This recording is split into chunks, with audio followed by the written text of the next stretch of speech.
Gentlemen, I have read your letter from the 11th in the nature of a petition to revoke my orders removing all the inhabitants from Atlanta. I have read it carefully and gave full credit to your statement of distress that will be occasioned, and yet I shall not revoke my orders, because they were not designed to meet the humanities of the cause, but to prepare for the future struggles in which millions of good people outside of Georgia have a deep interest. We must have peace, not only in Atlanta, but in all America. To secure this, we must stop the war that now desolates our once happy and favored country. To stop war, we must defeat the rebel armies, which are arrayed against the laws and Constitution that all must respect and obey. To defeat those armies, we must prepare the way to reach them in their recesses, provided with the arms and instruments which enable us to accomplish our purpose. Now I know the vindictive nature of our enemy, and we may have many years of military operations from this quarters, and therefore deem it wise and prudent to prepare in time. The use of Atlanta for wartime purposes is inconsistent with its character as a home for families. There will be no manufactures, commerce, or agriculture here for the maintenance of families, and sooner or later you will want to urge the inhabitants to leave. Why not go now, when all the arrangements are completed for this transfer, instead of waiting till the plunging shot of contending armies will renew the scenes of the past month?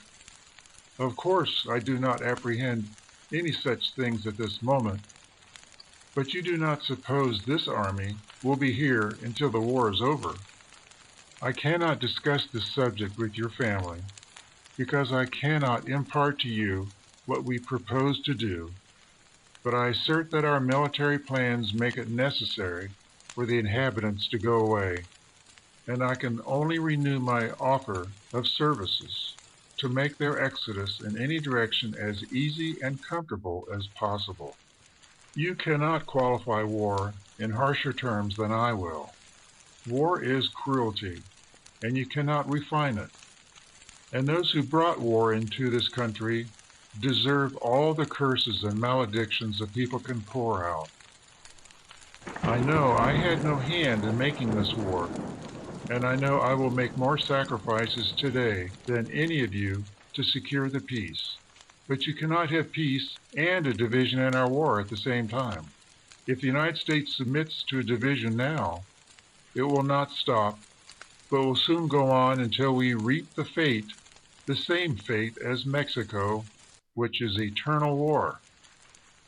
The United States does and must assert its authority wherever it once had power, for if it relaxes one bit to pressure, it is gone. And I believe that such is the national feeling. This feeling assumes various shapes, but always comes back to that of union. Once admit the Union, once more acknowledge the authority of the national government, and instead of devoting your houses and streets and roads to the dread uses of war, I and this army become at once your protectors and supporters, shielding you from danger, let it come from what quarter it may. I know that a few individuals cannot resist a torrent of air and passion, such as swept the South into rebellion, but you can point out that we may know those who desire a government and those who insist on war and its desolation. You might as well appeal against the thunderstorm as against these terrible hardships of war. They are inevitable, and the only way the people of America can hope once more to live in peace and quiet at home is to stop this war, which can only be done by admitting that it began in error and is perpetuated in pride. We don't want your people, your horses, your lands, or anything you have.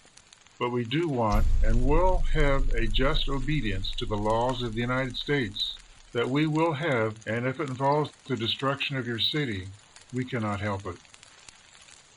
We have previously read public sentiment in your newspapers that live by falsehood and excitement, and the quicker you seek the truth in other quarters, the better. I repeat then that by the original compact of government, the United States had certain rights in Georgia which have never been relinquished and never will be, that the South began the war by seizing forts, arsenals, mints, custom houses, etc., etc., long before Mr. Lincoln was installed, and before the South had one jot or tittle of provocation. I myself have seen in Missouri, Kentucky, Tennessee, and Mississippi hundreds and thousands of women and children fleeing from your armies and desperadoes, hungry and with bleeding feet. In Memphis, Vicksburg, and Mississippi, we fed thousands and thousands of the families of rebel soldiers left on our hands and whom we could not see starve. Now that war comes to you, you feel very different.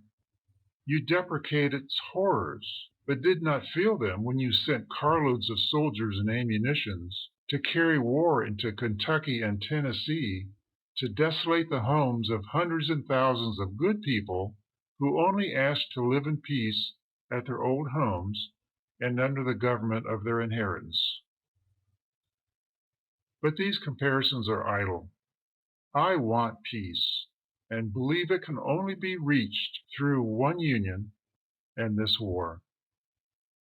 And I will always conduct the war with a view for an early end and early success.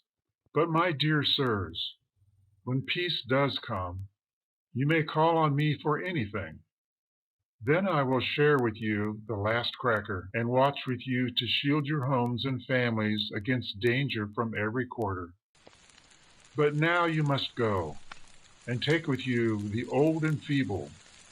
Feed and nurse them, and build for them in more quiet places proper inhabitations to shield them against the weather until the mad passions of men cool down, and allow the union and peace once more to settle over your old homes in Atlanta.